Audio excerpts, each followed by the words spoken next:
সূরাটি শুধুমাত্র একবার এখনই শুনে নেন, তাহলে আল কোরআনকে মাথায় নিয়ে বলছি, আপনার জীবনের সকল অপূর্ণ আশাগুলো পূরণ হতে শুরু করবে। এই সূরাটি শুনতে শুনতেই মনের আশা পূরণের গায়েবী সুসংবাদ পাবেন।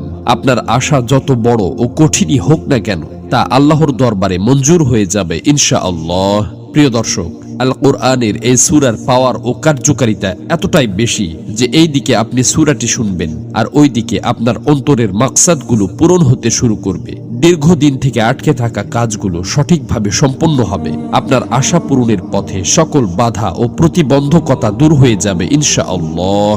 আপনার অশান্ত হৃদয় শান্তিতে ভরে উঠবে। আপনি মানসিক শক্তিতে বলীয়ান হতে শুরু করবেন।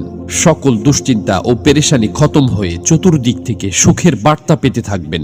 আপনার কাছে অফুরন্ত রিজিকের ভান্ডার এমনভাবে আসতে থাকবে যে চোখের পলকে আপনার জীবনের সকল অভাব অনটন মুছে যাবে। সুবহানাল্লাহ। প্রিয় দর্শক, সূরাটি আপনাদেরকে শুধুমাত্র মনোযোগ দিয়ে প্রথম থেকে শেষ পর্যন্ত শুনতে হবে, কেননা যে কোনো আমলের ফলাফল তার শেষ পরিণতির ওপর নির্ভর করে। এজন্য আপনি যদি মহান আল্লাহর এই সূরাটি পরিপূর্ণ না শুনেই চলে যান, তাহলে আপনাদের কোনো কাজই বাস্তবায়ন হবে না, বরং যে আশাগুলো পূরণ হতে যাচ্ছিল তা আবার বিগড়ে যাবে। এজন্য অনুরোধ করছি মহান কোরআনের এই সূরাটি কেবলমাত্র একবার মন থেকে শেষ পর্যন্ত শোনার জন্য।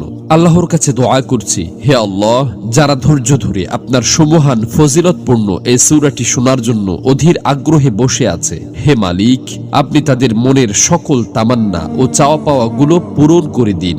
আমিন। কমেন্ট বক্সে আপনিও আমিন লিখে দোয়াতে শরীক থাকুন, কেননা কে জানে যে কার দোয়া কখন কবুল হয়ে যায়। তো চলুন সূরাটি শুনে নেওয়া যাক। বিসমিল্লাহির রহমানির রহিম।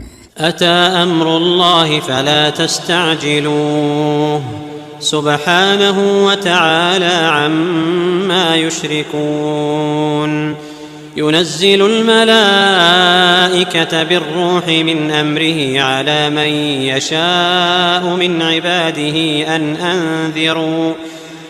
أنذروا أنه لا إله إلا أنا فاتقون خلق السماوات والأرض بالحق تعالى عما يشركون خلق الإنسان من نطفة فإذا هو خصيم مبين والأنعام خلقها لكم فيها دفء ومنافع ومنها تأكلون ولكم فيها